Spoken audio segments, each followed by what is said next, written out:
The most dangerous weapon ever made is not in a silo, a battleship, or a secret military base. It's behind your eyes. Think about that. Long before guns, before swords, before the sharpest steel, one of your ancestors picked up a stone. And with that single, simple act, they didn't just change how they ate. They changed the human mind forever. They unlocked the capacity for invention, for power, and for violence, all in the same moment. Today you live in a world overflowing with tools so advanced they feel like magic.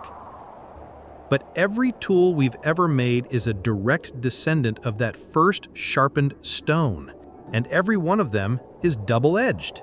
It can build or break. It can connect or corrupt. It can heal or it can hunt. To understand this tension, we have to go back to the first stone in the first hand. Imagine Africa 2.6 million years ago. A hominin, not yet fully us but on the path, picks up one stone and strikes it against another. A sharp edge flakes off. It can butcher a carcass. It can scrape a hide. For the first time, survival isn't just about the strength of your teeth and claws. It's about ingenuity. Archaeologists call these Oldowan tools. They represent the dawn of craftsmanship. But here's the twist we often miss. These weren't just tools for killing. They were invitations to teach. Every time one hominin showed another how to strike the right angle, how to find the right stone, they weren't just transferring a skill. They were forging a bond. They were building trust. The first chipped stone didn't just carve meat, it carved the first pathways of culture. For a time, the weapon pointed outward. Hunting massive prey like a mammoth was impossible alone. It required a team, each individual holding a spear, trusting the person next to them. The spear wasn't just a stick with a point, it was a contract. I trust you with my life and you trust me with yours.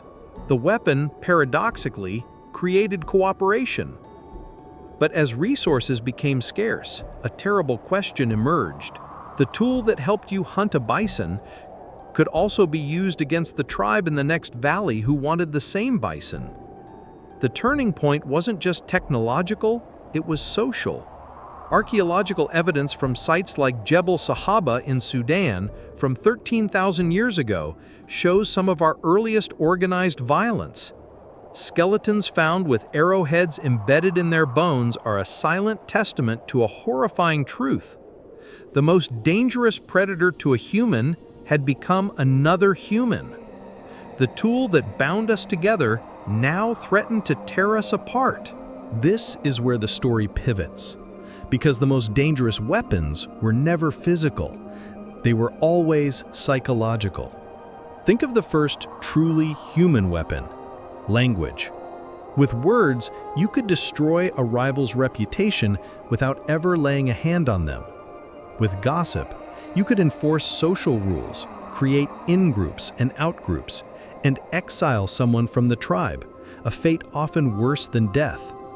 With a story, you could unite thousands to build a temple, or inspire them to wage a war. The battlefield shifted from the savanna to the mind. And today, you wield these psychological weapons every moment. The tweet you send, the comment you leave, the narrative you push. Influence, persuasion, ideology, algorithms. These are sharper than flint and faster than any bullet. They don't just wound bodies, they shape entire realities. The spear shaped the hunt. The printing press shaped nations. The smartphone is now shaping your brain. The weapon in your hand is no longer a stone. It's the device glowing in your palm. And the real battle is for your attention, your belief, and your outrage. Weapons were never just about destruction. The earliest ones were born from a need to survive together, to cooperate, to trust. The greatest weapon humanity ever created wasn't the spear, it was the tribe. And here is the terrifying paradox of our age. The same tools designed to connect the entire human tribe, social media, the internet, are now being used to tear it apart with terrifying efficiency. The spear can feed the village or kill a neighbor. The word can heal a wound or start a war. The phone can unite the world or isolate every one of us in a prison of our own beliefs. The weapon was never the stone, the spear, or the algorithm. It was, and always has been, the mind that chooses how to use it. So let me ask you one last time. What are you doing with the weapon in your hand? Because whether it's a tool, a platform, an idea, or simply your own words, you are wielding something that can build or break, create trust or shatter it, reveal truth or manufacture lies. The first human to lift a stone didn't just make a tool, they created a mirror that reflects our deepest fears and darkest impulses, but also our greatest capacity for cooperation, for connection, and for hope. That mirror is still in your hand. Look at it. What do you see? And what will you choose to build with it? If this story shifted how you see the world, or even your own phone, carry that feeling with you. The choice is made in every post, every comment, every conversation.